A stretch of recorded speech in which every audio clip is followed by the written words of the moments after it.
balls, cock, penis. Those are the first words I try to learn. What's going on, guys? My name is Barry. This is Colby. And this is Who Watches This.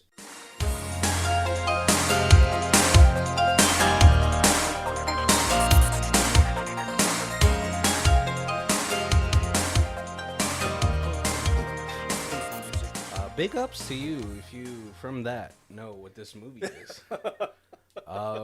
This month has been pretty rough for doing some Dr. Seuss openings, so I don't think we're just going to have them. Maybe I can. Well, hold on. Colby, if you want to introduce what the month is again. So we have the writer of the book that got turned into John Dies at the End. Yep. And I follow him online, and he's brilliant. Yeah. He also writes for Cracked magazine, but just like everything he puts up is just fantastically insightful, and he's done 5 you must see movies, and we're on week 2. There's only 4 weeks. That's true. So, yeah, one of them everybody's seen, so we won't even get. We'll talk about that in a couple weeks. Let me see. I guess maybe I can try to freestyle one. I don't know. It might be hard though. But it's a sexy lady in a van. If you get in, you might get trapped. Oh man. But honestly, I wouldn't blame you if you do, because it's ScoJo. How do you do? I don't know. This is really difficult, but we're going to be talking about the 2014 movie Under the Skin. Under the Skin. Right. Little trivia before we actually get into this thing. Apparently this movie has been trying to get made for like 10 years. Mm-hmm. Which is mind-blowing to me. Early prospects of the movie, Brad Pitt was attached to it. Interesting. Right? ScoJo, I think, came in for I think the last 4 years. He was like, I want to do this movie. And one of my notes on here was like, oh, she's naked. I hope it's not a body double. And then I got confirmation it wasn't. She got some things on her. But this movie is I feel like this movie isn't made for us. It is artsy and deep, yeah. But yet kind of straightforward. Yeah, I think there's a lot of undertones in this. This month is going to be a month filled with just undertones. Yes. Reading between the lines, to try to stretch us out to an hour and a half without it being super analytical is very difficult for us. Yeah, so when we get a little farther in, I watched a lot of people's interpretations to this. Yeah. Including the director, and the director was pretty much like, yeah, I'm not going to tell people what I meant by these things, and I just wanted to put them out there so that like you guys could interpret it your own way. I guess that also feels lazy. Pretentious and lazy. You're like, figure it out, dummies. And if that's what you take away from it, fine. Another piece of trivia too is that a lot of the people that they picked up are, I think most of them aren't actors. Right. Yes. Which is like terrifying within itself, because I was like, man. Yeah, it was like half this movie was filmed like candid camera, just like hidden cameras around, and he wanted everything to be like as real and natural as possible. Well, yeah, that's fine, but what if she got murdered? They're in the van, yeah. So like the crew is actually in the back of the van. Yeah, but like, are you gonna be fast enough to stop a hot knife? That's yeah. Like, what if you picked up what was it, Eric Kepner or whatever his name? What was that dude's name? The co-ed killer? Like, Like, first of all, Edmund Kemper. But we're in Scotland, right? So nobody in Scotland is Maine. No, there is a lot of murders. I think there's like the West family. That was like the evil family of like the thing. I'm just saying, I was like, that's a pretty dangerous thing. But hey, I guess it's art, right? It's art, yeah. It's art. It's a very Antichrist type of, like the movie Antichrist, not like The Omen. Right. Type of filming style. So I mean, we could talk about how this movie starts off. Honestly, thought this movie froze. It's a blank screen for a good part of it until a spark of light starts to be in the middle of it. Yeah. Right, and apparently it's supposed to be showing how this alien being had come to Earth. So I kind of took it different than that. Yeah. Like, you got it like this is the ship coming to Earth, and I took it as like this was them building the body. Oh yeah. I mean, like, well, like, okay, so like the thing about it is like I was like, let me look this up. I need to understand this beginning. So it is like supposed to be like the view from the viewpoint of the alien because there's already aliens on the Earth. Right. You know, because we get introduced as soon as this whole scene happens. We get introduced to this motorcycle person picking up a body from the gutter. Right. And so we presume it's easy. I think it's easy. Maybe it's not easy to presume, but you could presume that this is another alien person. Right. Yeah, because on my notes I have a whole bunch of things on it. I was like, oh, many things you could take away from the opening. Like, how do you interpret it? Is it the conception, creation? It's very unsettling. Words being sounded out like it's trying to assimilate to Earth. Right. Yes. So yeah, you know, look at it how you want to look at it. Really, right? This motorcycle guy picks up this body, and it's funny. To me, it was funny because like, why is it swinging around so much? Because, you know, rigor mortis and stuff. How long has this alien thing been dead? But then we get a shot of Scarlett Johansson, butt naked, the real body. Yep. Apparently, because, you know, some of her face is covered, so I was like, And the lighting it's such a bright background light that it is hard to really see her really see anything until much later. That's like, oh, that's probably her. But yeah, and it's this alien is taking off this clothes from a body that looks very much like her. Yeah, sort of. Yeah, we could also. I presumed there was also another alien. Right. Right, because that wasn't dead. It was like, hey, is this the person that they chose to mime the alien off of, or is this another alien, and they're just kind of just trading places? I don't know. Yeah, because I think like we can come back to this after, like, you know, we talk about the whole rest of the movie, because then you can kind of take away from what happened at the end of the movie to possibly be an indicator of what happened to this girl at the beginning. Right. But she gets in a car. I was like, oh, alien already knows how to drive. That's cool. And the first place that she goes to is like, what did I put there? Yeah. Oh, yeah. So she finds an ant on the body, which is maybe supposed to be significant about something. Maybe. We'll talk about that later. You got some notes I have on some that? ideas on that. But like, yeah, the first place she goes to is the mall. Yuck. Like, I'm just saying, if I was an alien and you travel like thousands of or whatever light years to come here, that was just the first place you don't want to go to is not the mall. Right, but it was like, is that where she's like, I gotta figure out how to act like a woman? I don't know. So the mall is gonna be the place to. Well, yeah, because it is a pretty dense, like, place that you can kind of see how people are doing. But she goes shopping. I was like, oh, she already has cash? Where did she get the money from? Oh, because she had the purse of the person she replaced. Okay. Or the person whose clothes she took. Yeah, and so she starts driving around, and she's, like, stopping. And I was like, oh, Scarlett Johansson has a British accent in this one. That's pretty cool. She asks a stranger, like, hey, do you know how to get here? Who walks up to the car, and I'm like, I should have put on subtitles because his accent is It's thick. thick. Yeah, I watch a lot of like British and Scottish shows, so I kind of I was like, yeah, I didn't have to. Yeah, I was like, she's asking directions, and up to the right, I heard him say, and then he asked her if she knew where something was. What are you trying to go? Yeah, it was.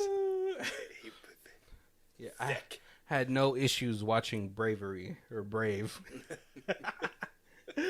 Yeah, no, and I mean, a lot of this movie is just it's Scarlett Johansson just talking to strangers.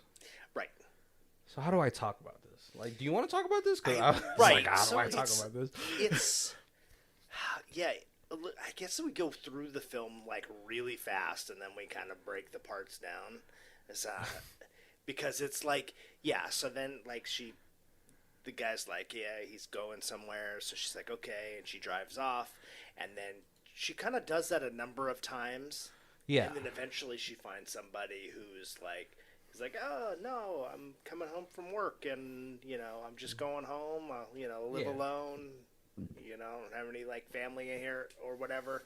And she's like, jump in the car. Give me, I'm trying to get to this place. You can show me where I'm at, and that way you get a ride home too. And this is like this movie is like around 2 hours, and a good probably after like the first 15 minutes of like her going to the getting the body, getting the clothes, getting into the van, going to the mall. The next 40 minutes is like her driving around doing this. Right. The first time is like, oh, okay, you're kind of like, whoa, what's happening, right? Because then like, yeah, she does get somebody.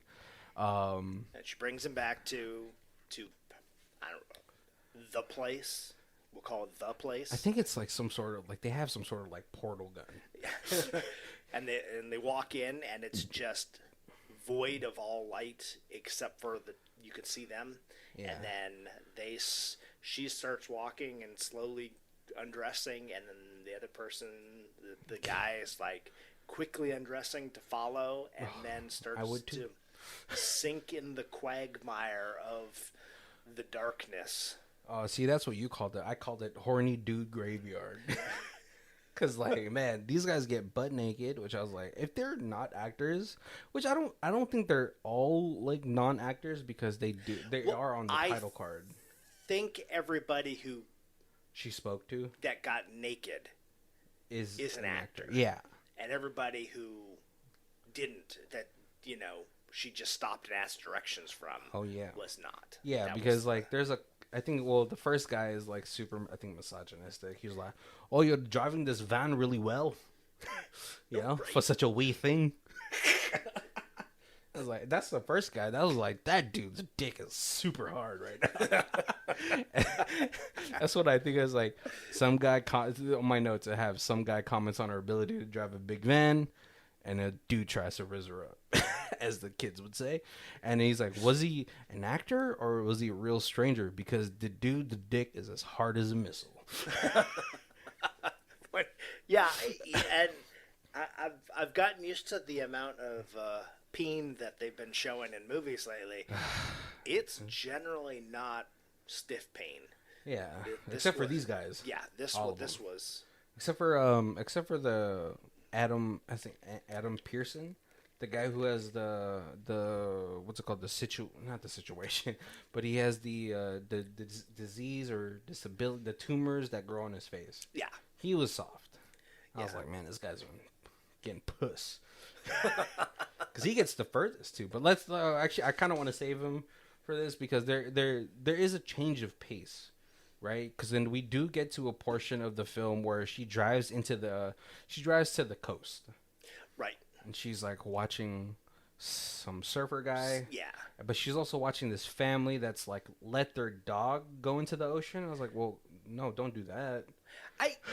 But it's like a retriever kind of dog. Yeah, so but then I've seen that lots of times where you like throw a frisbee or something out in the water, and the dog goes out and chases it, and then but like, because I grew up by the ocean, going to the ocean a lot, and I was like, there's times where you could be like, okay, it's fine if my dog goes into that water.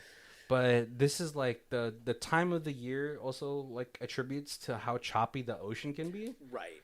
And I was like, no, because the dog's also gone pretty far out. Right. And like, I don't know if you ever been taken in by. I know you used to swim, but like swimming in the ocean versus swimming in the pool. Right. The eddy or the undercurrent. Yeah, the undercurrent, and just like at some portion, you're just. The best you could do is just let the current take you and hope that you're not gonna die. Right. Yeah. Which is like what happens to this family because this dog starts to get taken in by the ocean. Right. And super choppy waves. I was like, oh, what are you doing? You shouldn't, like, look at it. Yeah. It's rough seas. It was super rough, right? Especially during the wintertime. And then and then the wife tries to go for the dog. It's like, no, you just gotta say bye to that dog. That dog. Right, and then she gets kind of stuck in the waves, and so then the husband goes running out after her. Yeah, leaving the baby on the fucking ocean. Not the ocean, but like by the fucking coast. Right. And then the surfer guy who like Scarlett Johansson, she was trying to talk to him, but he's like, "Oh, I'm from Czech Republic. I'm sleeping in this tent." Yep. And he sees it and he tries to save. He saves the husband. Right. But the husband is like down. He's obviously super upset that his wife is now probably gonna die from drowning. Right. And he's like, he pulls the husband out, and the husband just turns around and runs right back into the ocean. Oh, bitch. And this guy who had probably just gotten done like swimming, right, is exhausted. He's right. Well, he also sprinted, 1,000 yards to get to them. Yeah, and she's like kind of dumbfounded because up to this point she's spoken to some people and it's like half like whatever, and then the other half is like kind of like misogynistic, right? Yeah, you're just trying to fuck her. Because I think at this point, maybe she's already taken in like 3 bodies. Right. 2 to 3 bodies or something like that. Or no, 2 bodies, and then the third one is going to come up after this scene. But like, yeah, so the surfer guy comes back into the ocean and he's exhausted. He's like face on the ground. Yeah. And then she kills him. She doesn't really kill. She just knocks him out. She stones him on the back of the head. One good clock. I think the dude's dead because you don't see him after that. Because the guy comes to clean up. Right. Maybe because we do see what happens to these bodies in a little bit, and I think we see him later. Yeah. And so I was like, well, if he doesn't, maybe she doesn't kill him there, but she's definitely gonna kill him. Oh yeah, right. Yeah, but so she just kind of grabs the guy and then drags him back to the van and just leaves the baby. Just no cares. Yeah. Then Motorcycle Man comes, cleans up the mess, and leaves the baby too. Gets rid of the tent, all that kind of stuff. Just leaves the baby, no cares. That baby's dead too. But yeah, after the scene, we see her end up. First, she gets catcalled by some dude in a car. Right. But then she ends up like she gets accosted by these so-called party girls, or woo girls if you're a How I Met Your Mother fan. And she again ends up in a really shitty place, which is the clubs. But like maybe she rushes out of there pretty quickly, right? Because it can be overstimulating, especially if you're an alien. Oh, right. Possibly. Yeah, if you've never been to one before, yes. Yeah, it's you're trying to get people in these like quiet places all alone. Yeah. And here you're just like you said, overstimulated. 100 people grinding, right, sweating. But no, she ends up getting into this like lounge, and she gets approached by what I had but what I've termed on my notes as a short king. Yes, yeah. Because he's like, "Hey, love, let me buy you a drink, just one, whatever, but she's like, "Hey, how about we get out of here?" Like her vocabulary seems pretty limited. It's very species. Yes, yeah. I feel like Species is a better movie. I'm sorry. Doc Ock is in that. Andrew Molina. Oh, he is. Yes. I think he's like the last one to get killed. Right. In the first. He's the movie. The sensitive one. Yeah. I don't mean sensitive, but like the. Yeah, he's the empathic one. The probably the most decent guy the alien from Species met. No, and so, you know, dude, have a dude's rock hard. Can't lie though, for ScarJo I would be too. But no, she gets lured into the room again, and this is actually the first time we see what's underneath the liquid that she gets stuck into, and it kind of like it. I'm not gonna lie, this one kind of like got me, because like she sees. I think the guy sees maybe possibly the surfer. Yes. And like I think this is another moment where I want to say that maybe it's like empathy, or like for people, or for like, you know, fellow humanity, because he like swims to him and like holds his hand. But it's a weird, because it's like he's not like he's drowning, and he's not like he's like underwater. Yeah. He's just in space, kind of like, so he kind of like. It feels like water. Yeah. Right, yeah. We don't know. We don't know. Is that like, that's how you took it though, right? Yeah. Like some sort of like goo. Right. Like it's like the thing from D&D, the gelatin cube. Exactly, yes. Yeah. It's funny though, because like whenever she lures these men into traps, it feels like they have to unclothe themselves. Because then, like, you know, like as we see them getting lured in, like she takes off clothes little by little, very slowly. Right. And, you know, as a man, you know, you're like, I want to get naked as fast as possible. Yep. Tear off my clothes. Yeah.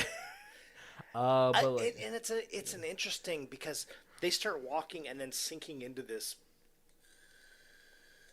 gelatin cube. Yeah.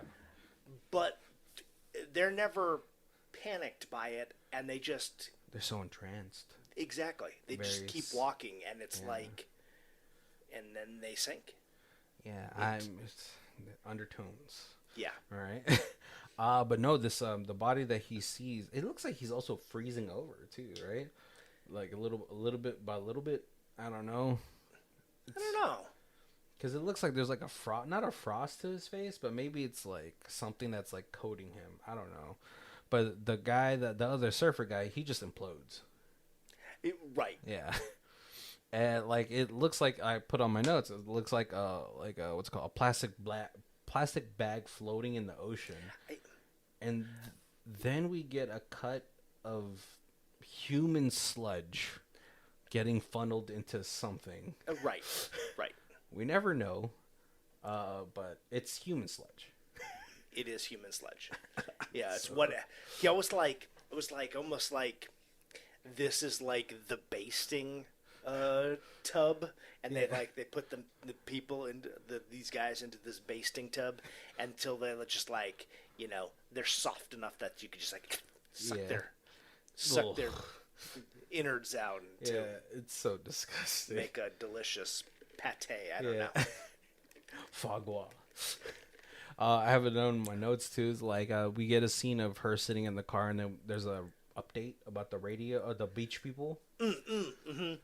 And then I have another notes on here too. I was like, oh, does she have some sort of Willy Wonka key that can turn any door into her sex pocket dimension? Right, because it doesn't. They don't really show. But it didn't feel like they always go to the same spot. No, yeah, they never do. Because then she's driving all over Glasgow. Right. Which is, I think this is where this movie is filmed. And it's always like different places. But it's always like places that are abandoned, like derelict. She runs into what they call roadmen. It's what they call these young hooligans. But she zero panics. Scallywags. Yeah, scallywags. Right. But she doesn't panic. She just drives away. And I was like, I have zero qualms if you want to run over these kids. Right. And that was an interesting too. It was like a total lack of emotion. Yeah, which I was like, not really a good look on humanity. Yeah. But it's nighttime, and this is where we actually probably get one of the, I guess like the turning point of the film, maybe. But we run into the actor Adam Pearson's, who has the, what do you call it, like a disability? Or a... Right. Deformity? Yeah. Like, I feel like deformity is like the bad way to say it. Like he's an actor who has, I think him and his brother have the same condition where tumors grow. Right. And all that stuff. I think it's like what the Elephant Man had. Right. Yeah. Right? Yeah. Yeah, which is terrible. But and the director actually did talk about that in his interview. That he was like, when I wanted to display this, when I found an actor who actually had the look, he was like, I would much rather pay somebody that had the who actual, had that than do prosthetics. Yeah. And all that stuff. Yeah, and this is actually probably like maybe the most conversation we get out of Scarlett Johansson, where she's like, Adam Pearson, she's asking him, like, have you ever had a girlfriend? And he doesn't want to answer. Right. He's and everybody else has been like super forward, like, oh yeah, hey, you want to bang? Let's do this. And this guy's much shyer, much more reserved. He's like, why is this beautiful woman like hitting on me? Yeah. Yeah. Because she's like, you have beautiful hands. And I was like, oh, that sounds like a backhanded compliment. Because this person has like this condition, and she starts asking very probing questions, which he also is like, it's very apparent what the answers are. Right. Which, it sucks. But then like she like looks at him and she's like, touch my cheek and all that stuff, and he's like, hey, let's go somewhere. And as she's driving away, we see a scene of him like kind of pinching his hand. Right. And that's like, yeah, Todd was the pinch myself, make sure I'm not dreaming kind of. That's totally how I took it, at least. Yeah, because I was like, if it was me, I was like, maybe he's like, I'm probably gonna get murdered. It seems like, yeah. Right. I and see, I was like, in my head, I was like, she's gonna take him somewhere and be like, $500, Oh, right. He's like, oh, if I gotta do this way, I don't know, man. I was like, the way I was taking it, I was like, maybe, because like for men, you're like, some things are just like too good to be true. Right. Exactly. Like, yeah. Maybe in my head, I was like, if I was him, I was like, maybe I'm about to get murdered, but the slim chance that like this isn't gonna get me killed, but actually get me like laid by probably one of the most beautiful women you've seen. You're like, exactly. I mean, let's do this. Sounds terrible, but yeah. Oh yeah, even I look. I don't know. I'm not.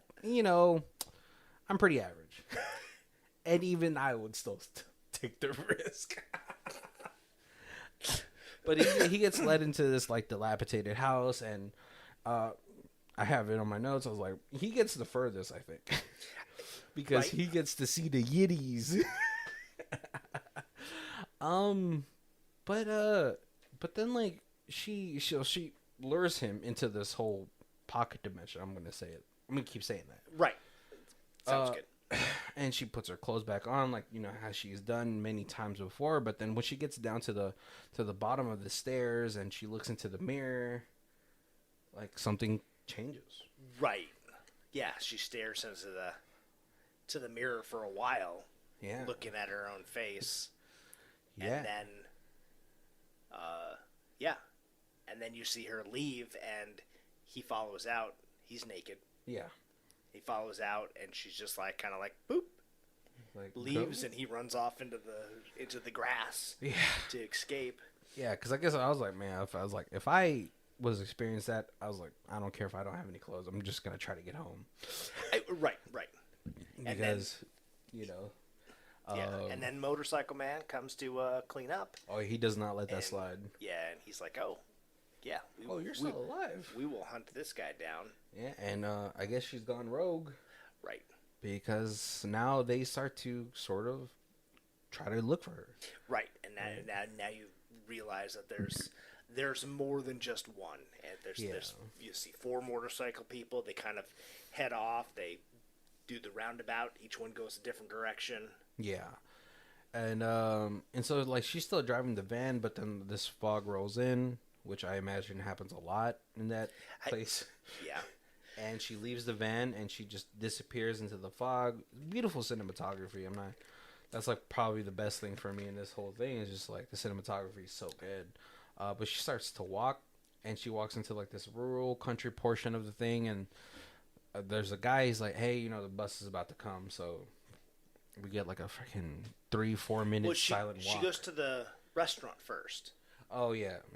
And then she orders a piece of cake. Yeah. And because, it looks delicious. And then she put it in her mouth and she almost barfs. She does. She like spits it out. Yeah. Pretty violently. Yeah. By the way. Yeah. And then she goes to the bus stop and, the bus driver seems like a solid guy. He's like, hey, you're not dressed for the weather. You're going to be freezing. He also says, and I have no idea what he says. See, you had to have grown up on Shrek. No, I don't mean to make fun. It's just, I am not used to that accent, and I watched the movie twice, and I got that. If you don't wear a jacket, you're going to be freezing, or are you freezing because you're not wearing a jacket? But yeah, 75% what the bus driver said. I'm like, yeah, no clue. And the guy at the bus stop was also like trying to talk to her. Right. Ends up taking her with him. Yeah. He's like, do you have any place to go? And so he gives her his jacket. They go to the corner store. He picks up some food, brings her to the house. Right. And at this point, like, her face is, it's empty. not the lack of emotion face, but it is a very troubled face. Yeah, it's like she's trying to figure out what's happening. Yeah. But like, yeah, he brings her to the house. He sets up dinner. Disgusting. Beans on toast. Never get it. I'll never understand. Sorry, folks from across the pond. I just don't get it. I think me and Colby have talked about this before. Don't understand. But then he brings her upstairs and, sets up a bed for her, pulls out the heater. Yep, the little porta heater. And he's just like, well, good night. And that night, she kind of like overlooks her body. She got a little bush. Healthy bush. No, she inspects her body and she's like looking at it. And you definitely like start to get like the impression that this is the first time that she's actually like really stood in front of a mirror and like observed herself. Yeah. Yeah, she's super deep into thought of like, she's like, man, my breasts are amazing. No, but she ends up going to sleep, and then the next morning he ends up taking her to a castle, like an abandoned castle maybe. Mm-hmm. Super gentleman though, they come across a pond and he picks her up. Right. Even like when they get up to the top, she's visibly scared of heights, surprisingly, to the point where like he even has to like help her walk down. It's pretty steep. Right. Yeah, steep things and very tight spaces. I guess they weren't as big as Disney portrayed them to be, and DreamWorks. They were all like the king. Yeah, they were all like super. It's pretty narrow and what's it called? Then we have a scene that she like kind of puts her face into his, and it looks like for a kiss. Right. So they kiss. Probably the first time she's had a kiss. Yeah. And they try to perform coitus. Yeah, later on that evening. Yeah, and he's like, where's the button? Or where's the entrance? And she like kind of scurries off of like the bed and gets the lamp and looks at her downstairs. And it's nobody home. and then like kind of it's the editing for this, it becomes abrupt because then it's like the morning and she's like just running into a forest. Right. and who I thought was a park ranger, we run into this logger. We find out later, and he's oh, you're just here for a hike, huh?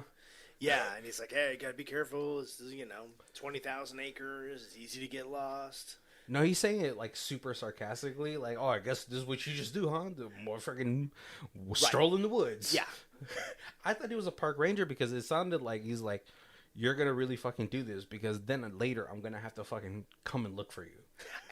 Right. That's where I was coming from, and then like she finds like this outpost, which I guess is for people that do hike this trail. Right, and it's starting to rain a little bit, so and it's got a little sign that says, rest your paws here. Yeah. And then so she goes to sleep. A little cool like double image here we have here because it's a photo, like it's like a her sleeping, but it's also like the woods. And then all of a sudden she gets woken up by someone trying to finger her. Get touchy feely. Yeah, and it's obviously the logger. It's logger man. So she runs into the woods. She tries to get in the truck. He's like following her like the fucking T-1000. and then we have a pretty long and what did I have on my notes for this? Hold on. I want to see. She runs over. Oh yeah, it's a super long It's a pretty disturbingly long sexual assault attempt. Yeah. Until he gets so rough with her that the meat suit starts to. Yeah, he goes to like rip her top off, and he rips a chunk of her skin off, and that's when you realize that it is a skin suit, and it is not. Yeah, it's just tar. Like tar black. But she's looking at the meat suit, and it's like it's still blinking, which I was like also like super disturbing. And right. We'll talk about what I feel like about like what she's doing, but then like the logger guy comes back, douses her in gasoline, and then sets her on fire. Right. So he apparently saw the thing and knows that you got to burn. I guess, hey, you would kill it with fire. Yeah, that's humanity's way of solving anything that they don't understand. Right. Douse it in flames. And it's also, hey, I just tried to rape this person, so I'm probably going to go to jail if she goes and tells anybody. And I'm probably going to be, anally probed if she goes and tells her people because she's an alien. Yeah. It's crazy, so let's just get rid of this body. Yeah, and then the motorcycle guy, we see him overlooking like I don't know what you call that, like a tundra. I don't know. Right. Plains. And then the movie kind of ends with just the crackling of this body. Yeah.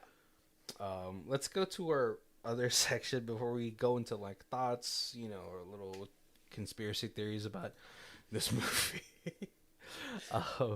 Kobe, do you want to go for the? Oh, yeah.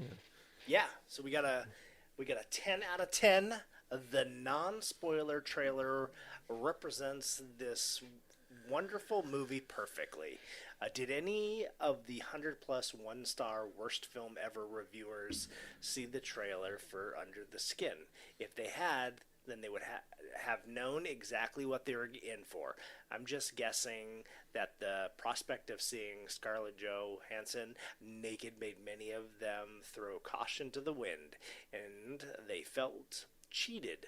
Serves them right. The trailer perfectly captures the mood of the film without giving anything away. Distancing, cold, slow, and continuous sense of doom, terrifying, but also heartbreaking. Some scenes on the beach, the last passenger, the two guys, will stay with me forever. An amazing performance by Scarlett, who was given very little dialogue and had to act non-verbally for most of the running time. Superb soundtrack, editing, and cinematography. It takes some effort to keep up and fill in the blanks. An easy film this is not, but the rewards are ample. But please, see the trailer first. And then we got a 1 out of 10. Did someone owe a favor? Okay. So we sat through the entire film. We left after the credits rolled and looked at each other with the, what the fuck was that? look, some observations. Number one, Scarlett had one facial expression throughout the whole film. Well, I mean, we'll talk about this. We'll talk about this. Yeah. Two, those who compare it to the works of Stanley Kubrick have obviously not seen a Stanley Kubrick film. I disagree. The soundtrack was annoying, which I would contribute to the director having made too many music videos. Too many holes in the script to mention here. Those were meant for you to fill in the blanks. 5, who were the guys on the motorcycle and how come they did not need to feed? 6, the reviews I had mentioned that it used groundbreaking techniques in camera placement in the van.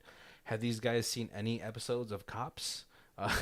That is innovative. Innovative? I'm guessing he's saying innovative camera placement. And what was she thinking when she signed on to do this film? All right, hold on. Let's. I don't think this movie deserves a 1 out of 10. So 1, she had one facial thing. She's a fucking alien, dude. Right. Yeah, and she doesn't have just one facial, but you can see that there is like a forced smile when she's trying to interact with people. Like she puts on as so. So she's a actress playing an alien, playing a person. Yeah. It's fucking like it is like layers. Inception levels of Yeah. having to act. You could really compare this to a Stanley Kubrick film, just for like the production of how it was made is one of them. Stanley Kubrick, if you guys know, was very anal about how he got his scenes, Right. and stuff like that. It's very slow. But it's deliberately slow. I didn't really think about it, but a lot of people compared this to like the last 30 minutes of 2001 Space Odyssey. Yeah, that's like, I mean, like this whole film, it does also feel like that. So the pacing is very slow, but it's deliberate. You're supposed to really be able to, it's supposed to be like sort of unsettling at some portions of like how silent it is. This movie goes, like the characters that you do see in this, whether they're the actors or the real people that they had in it. You're supposed to sit in that because, fucking life isn't as awesome as you want it to be. Sometimes there's fucking awkward moments. That's why I skip through some awkward moments in films because you're like, yeah, I already experienced this in real life. I don't need to see this in film. 3, soundtrack, whatever. I think the soundtrack was fine. I don't really see the music video aspect of it. I actually really enjoyed the way that maybe just me. It felt like the music got cleaner. Yeah. As she became more emotionally aware of the world. Yeah. Like at the beginning, there was music, but there was a lot of like static. Like I felt like in the music, it wasn't clean. It was just it's very grainy, more noise, more muddled at the beginning. Yeah, and then it did get clearer. The holes you're talking about, like, dude, not everything should be spoon fed to you. That's exactly the phrase I was going to use. It's like so many movies just like spoon feed you information. Yeah, and even like if they're trying to make twists and turns, and they still like by the end they have fed you everything that you need to figure out the mystery. And this was like almost more like this is a 12-hour movie or 12-hour, and they like slice of life you 2 hours out of the middle of it, and you're like, I don't know how they got here, but this is what's going on. I don't know what's going to happen next. Yeah. But this is the portion of this movie that, of this life that we get to watch. Yeah. Like, so, yeah, I think those points that this review had were pretty weak. Yeah. I would say, because, like, the movies this month is, like, really meant for discussion. Like, you watch it, and you're supposed to discuss it, see how, your friends kind of watch the movie. Because, I don't think any of the movies that we do this month might not be clear-cut. Except for Funny Games. Funny Games is like, I'm sorry. I'm just not like, I'm not a huge fan of that one. I tried because other people have always like talked about it. Like you see, we both watch and consume a lot of movies, right? And I like to watch other people watch movies and see how they see it. And I've seen people watch Funny Games as well, and I was like, all right, whatever. Yeah, I guess like let's talk about like what did you? I know you had some things you wanted to say about this film. Yeah, so not knowing where they came from, where they were going, I felt the ant was like at the beginning when it was kind of interesting because it was like a very white room when they were switching bodies. Yeah. And then she picked up the ant, and it was like, is that supposed to be like her first interaction with like human life or not human life, a living being?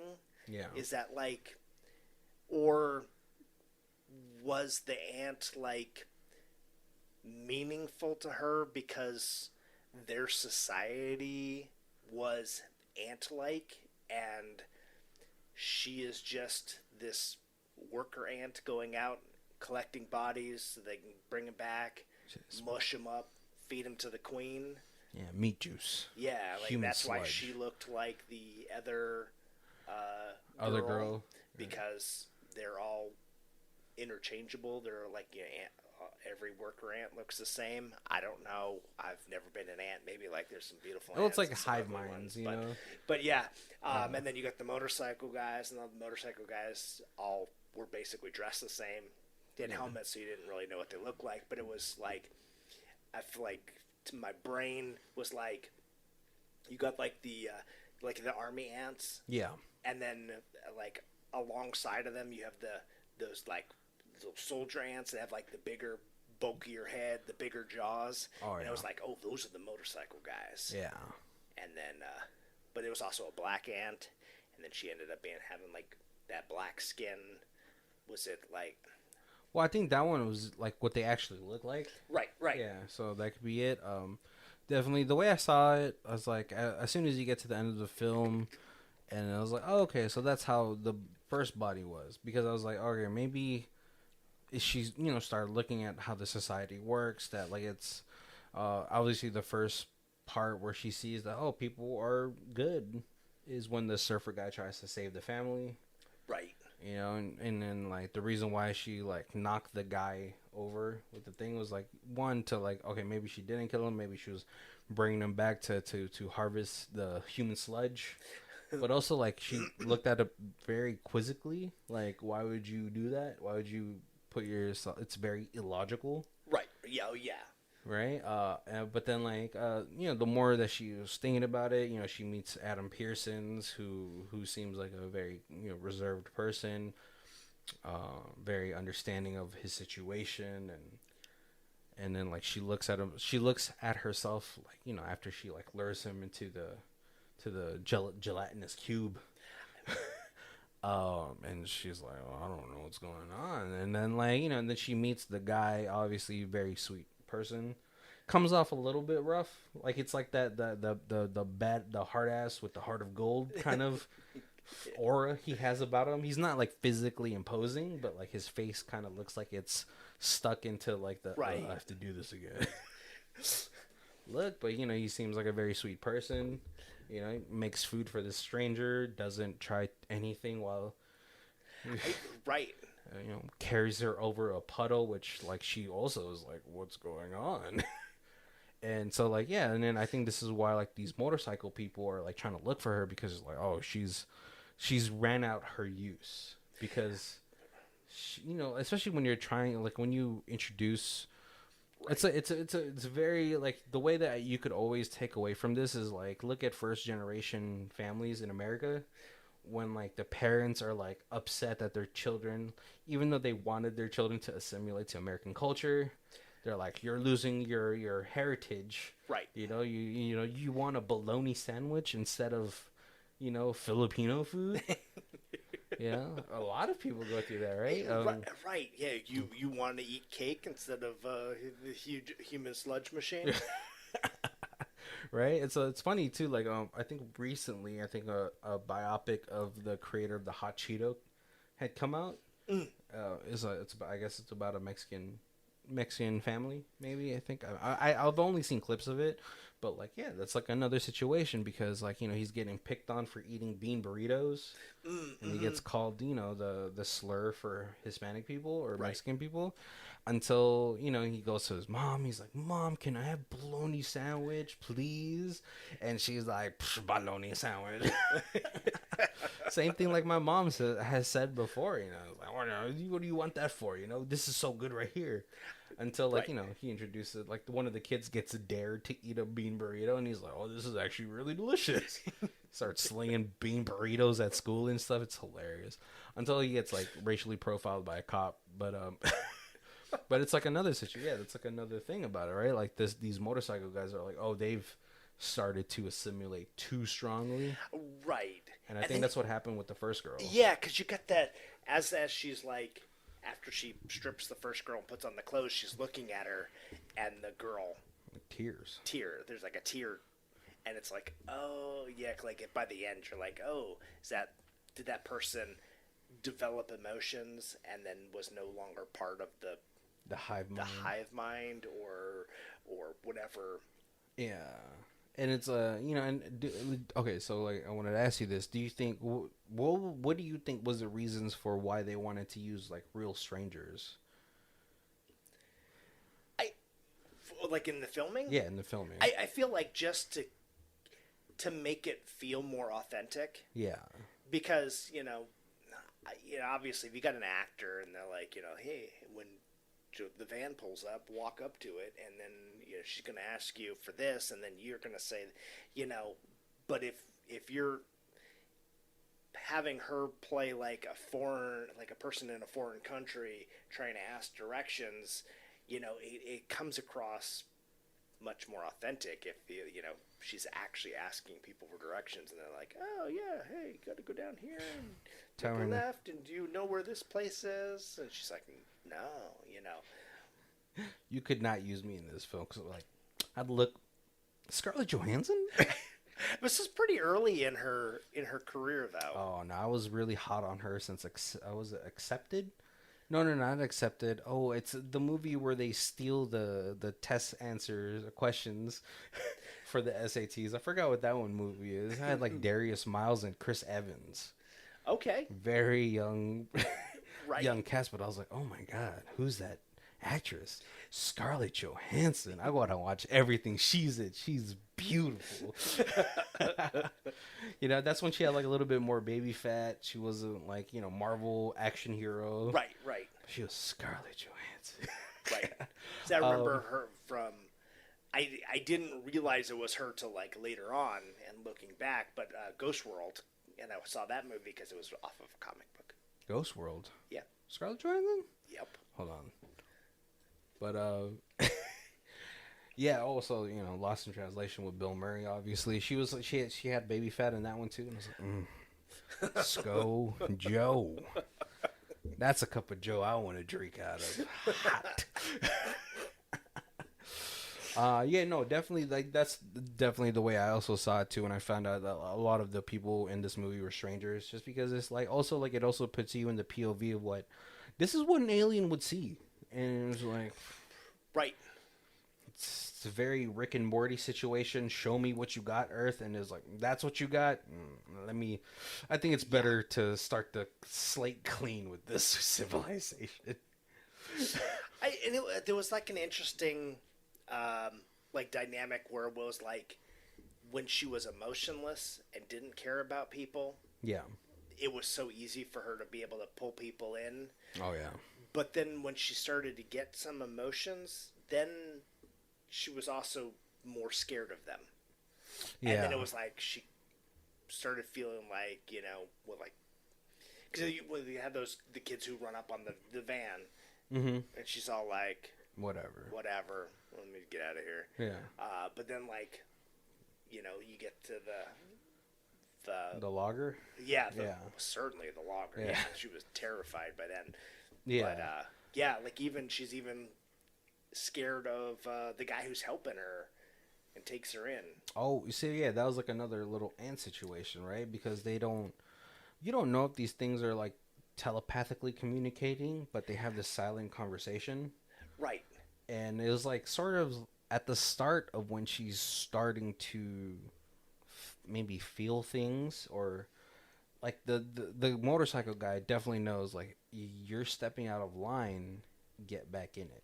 Right. and he's able to, like, seems to be able to follow her, and then maybe it's that's why she drove into the fog. She was like, I could hide here. I could just leave the van. If I get far enough away, he's not going to be able to follow my little ant trail. Yeah, I mean, like, visually speaking, it could also be like a way of like, her going into this unknown.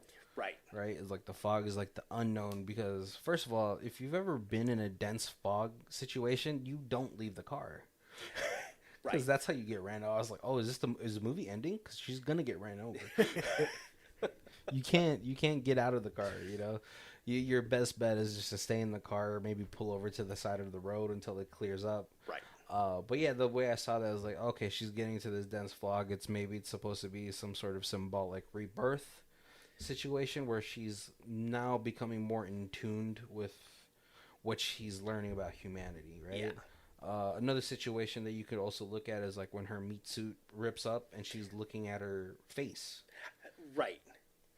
What was your takeaway from that? Right, and she's looking at it like it's not like, oh, this is the costume, I ripped my costume. Yeah. But it's like, oh, this is who I was becoming, and now I'm just back to drone. Yeah, like the way what I was taking away from it, like, it's almost the same, but I was like, she's looking at it very deeply into this meat suit that's blinking back at her, which is like probably the most jarring portion of it. I was like, oh, she's like looking at the humanity that she was gaining. Right? That's like the takeaway that I was having from it, and how, I don't know if these aliens are supposed to have like facial expressions, but it, like, it looks very somber.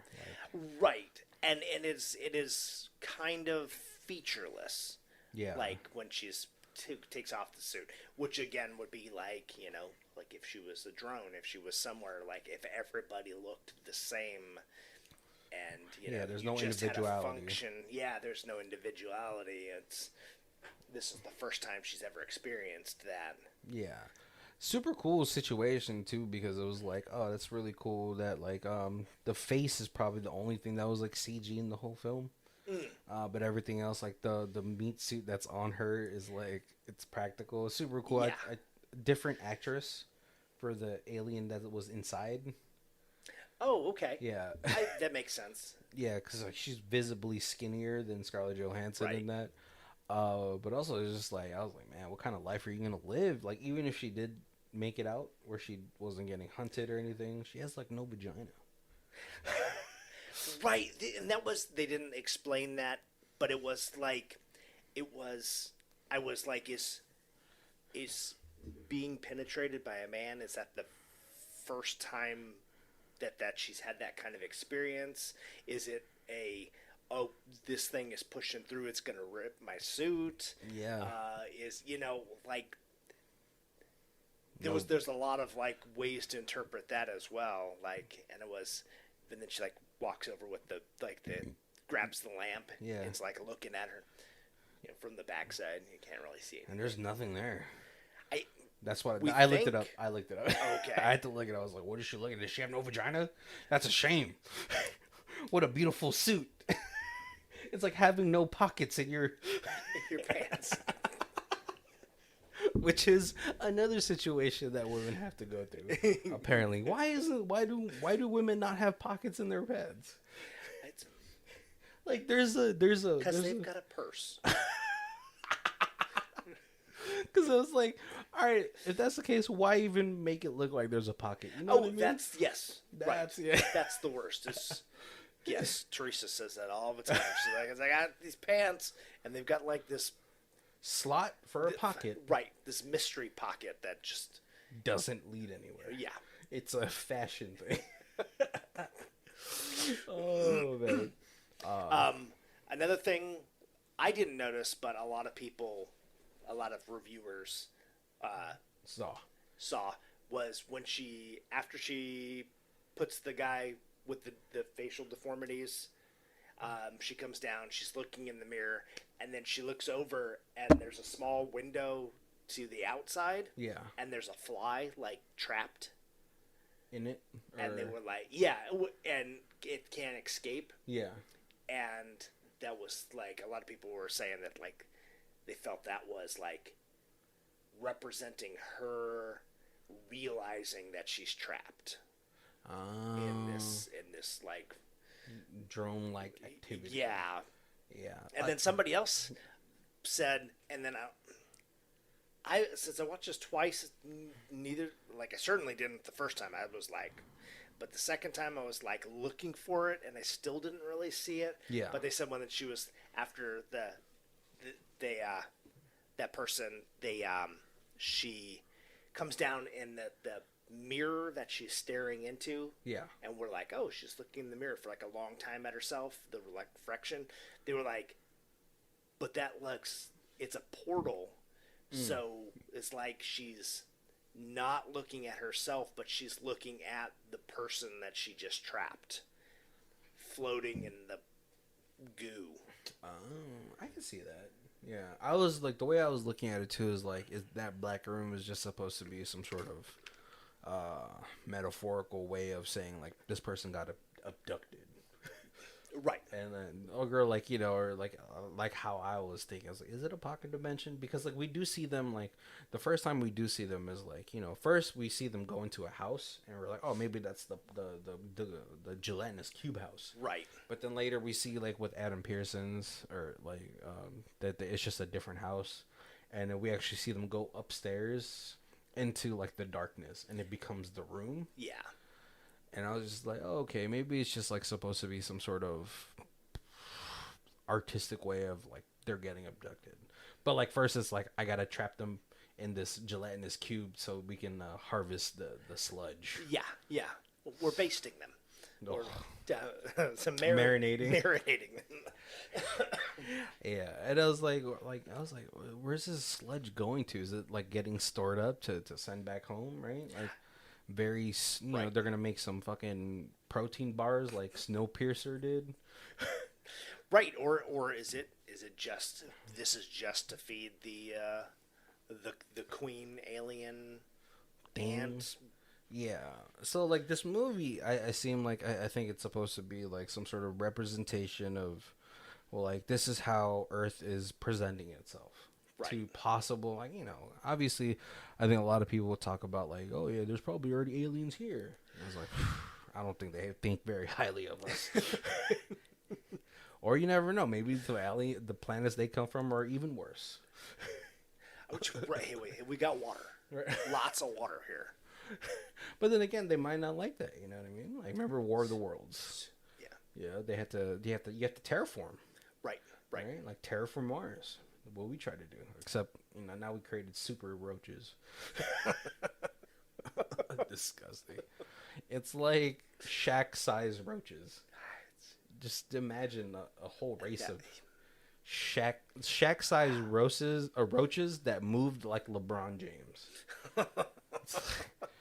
You know, if you're really good with fucking physics, you know that a 500-pound person that could run like LeBron James, you're not. The human race is not built for that. Right? Yeah, especially if they're roaches. I saw like a little survey kind of thing that they did, and it was like 93% of the people who responded, and it was like 12,000 responses, but it was like 93% of the people were like, I would rather have ghosts in my house than cockroaches. Oh. Why? Like, I feel like if ghosts were real, I don't. That's not a problem you want. You know, you can call an exterminator. You know what I'm saying? Or an exorcist, whatever. So same thing. Those don't work. Listen, if your name isn't John Constantine, I don't think you could exercise shit.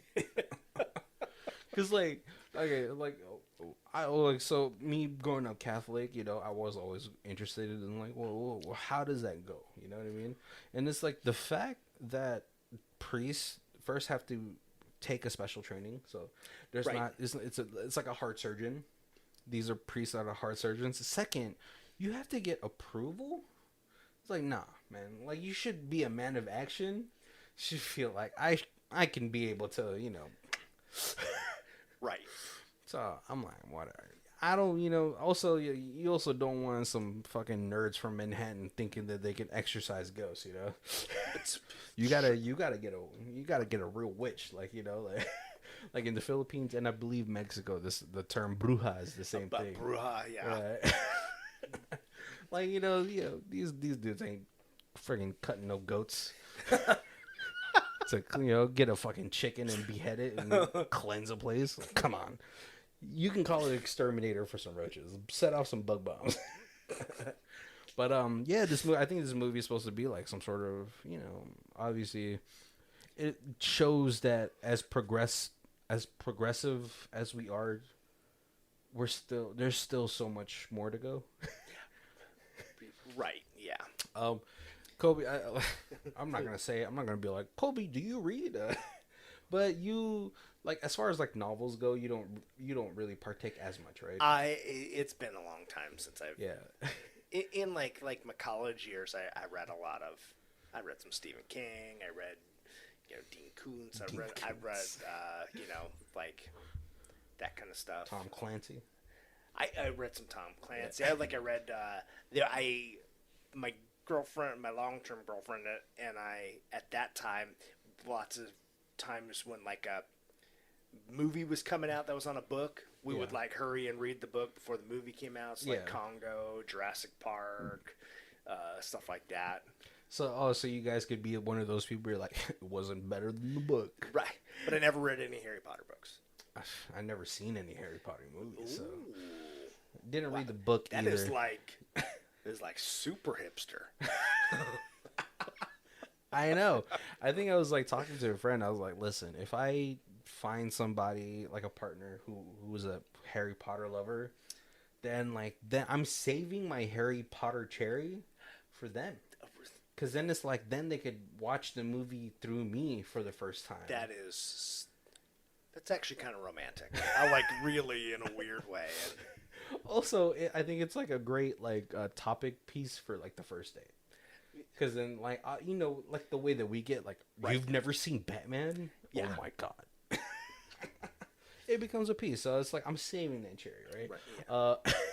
But every book, so like I used to read a lot in college just because like my fucking schedules were always the shittiest.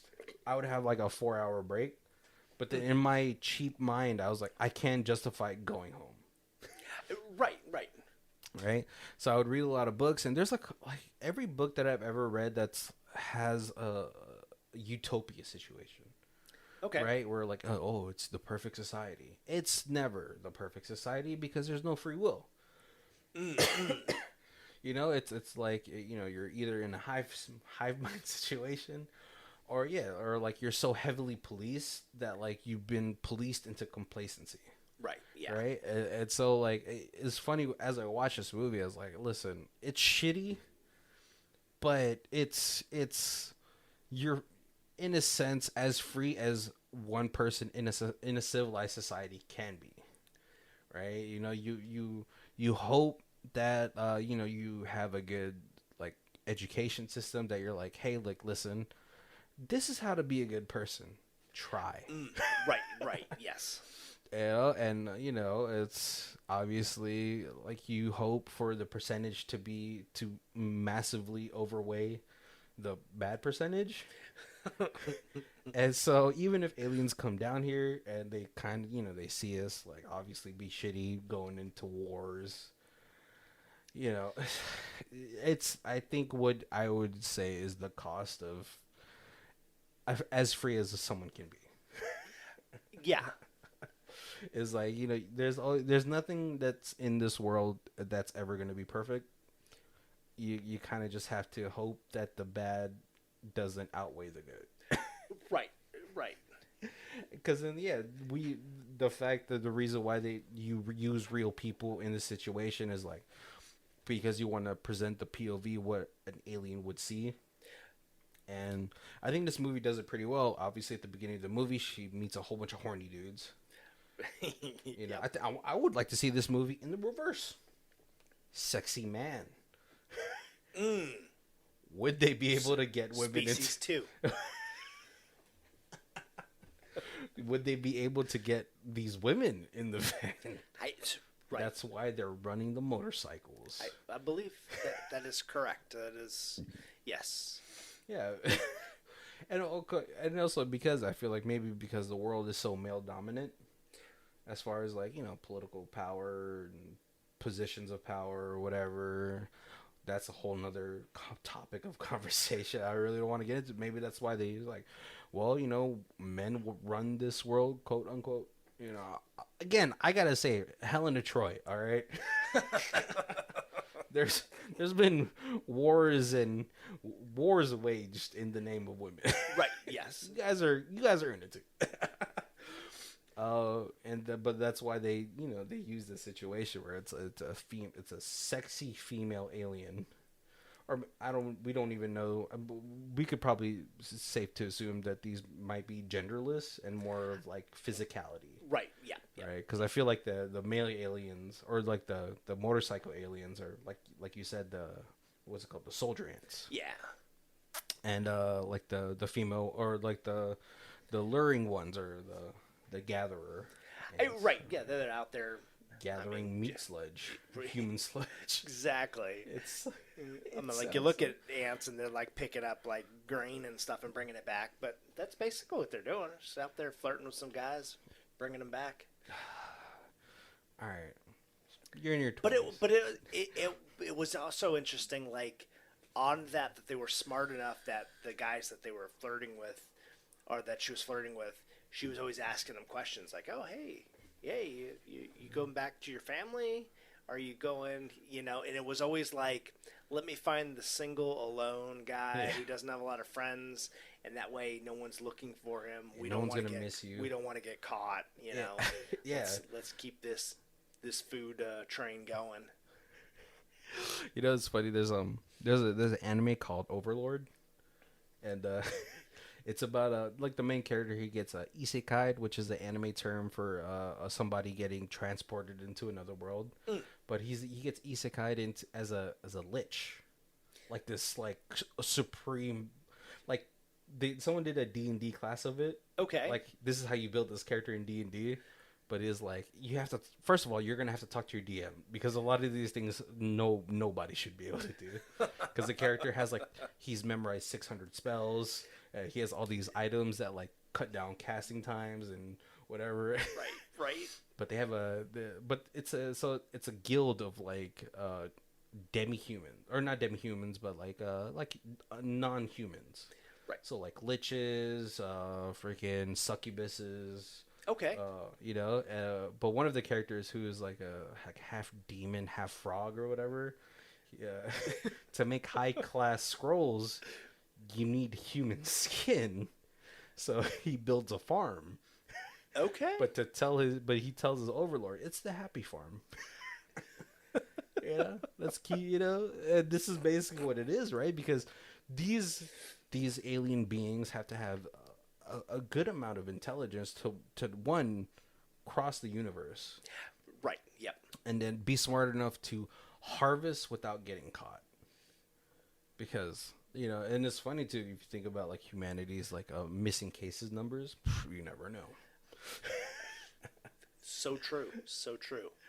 All right, guys. Well, I feel like I might start babbling on about the same stuff. So we're gonna go ahead and cut it here. This month is gonna be very philosophical.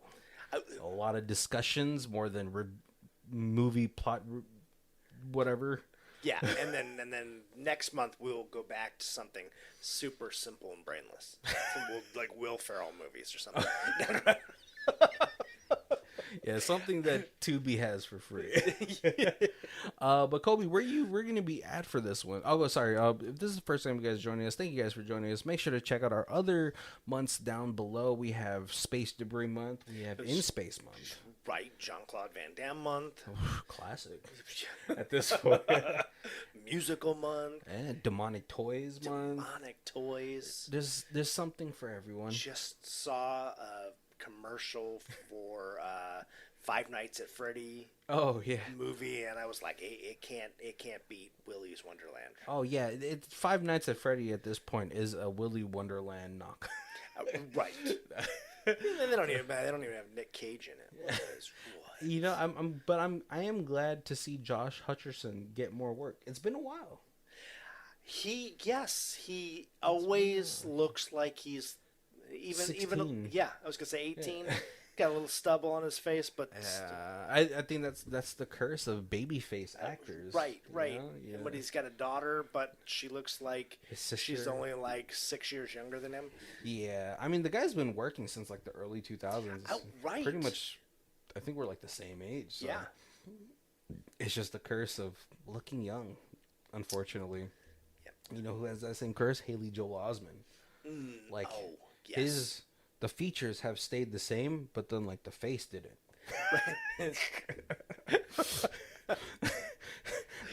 like if you do like one of those face morphs, his features would still like stay in the same place, but the head got so much bigger. Yeah, like you drew a face on a balloon and then you blew it up. No. And then the face stayed the same size. Yeah. Okay. But if this is the first time you guys are joining us, we do reviews in 4 different sections. We have Stream It, DVD It, Blu-ray It, and the Ultimate Box Collection. Colby, where you at? I would Blu-ray this. Mm-hmm. I really enjoyed this. I enjoyed it even more the second time I watched it, and I could feel like I would continue to get more and more out of it every time I watched it. Mm-hmm. Plus, hey, like this is definitely the kind of movie that I was like, shh, watch this. Yeah, for me, it's so shallow. I would Blu-ray it though because I do like the cinematography of this. Obviously the portions and you like the HD Scarlett Joes. Yeah, the Yiddies. I mean, you know, unfortunately, I think her stuff got leaked during the time of the iCloud leak, so I had to see the Yiddies. But then she's like, all right, fine, whatever. It's out in the world now, so I'll just do the movie. Like, thank God. No, the cinematography is really great. Minus the whole dashboard confessions, grainy camera in the van. There's a lot of symbolism in the way that it's shot that if you're like a visual person, that you can take away from it. Right. You know, but there was a lot of people. A lot of the reviews were talking about like the cinematography of this. Yeah, just because it's so like it's so attentional that like if you're not paying attention to it, you might be like that's a boring scene, but then like you're like, well, the way it cuts, every time. Like she's in the city and everything. How observant the surroundings are, and it looks like it's just if you're not paying attention to that part of it, it's just why is there 5 minutes of just like looking at like this city street.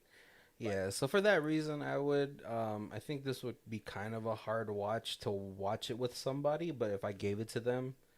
Be like, hey, tell me what you think. It's like one of those like pass it along movies. Right. Like, watch this. Like I feel like you're somebody that could analyze it in your way, and then like let's talk about it. See, I think like I did not watch this with Teresa, but I feel like she would like every 15 minutes she'd be like, what's going on? Yeah. Explain this to me. Yeah, knowing Teresa, I feel like she more aligns with the 1 out of 10. I don't get it. Yeah. Not to say that she's like somebody who can't analyze a movie, but right, and she's definitely brought some cool points to past movies that we've watched. But this is not necessarily her cup of tea. Her jam. Yeah, slow burns are like, like it's such a pretentious. Like, oh, I love slow burn movies, but you also definitely have to be in the mood to watch it. Oh, yes. Yeah, like you can't just pop this in. Right.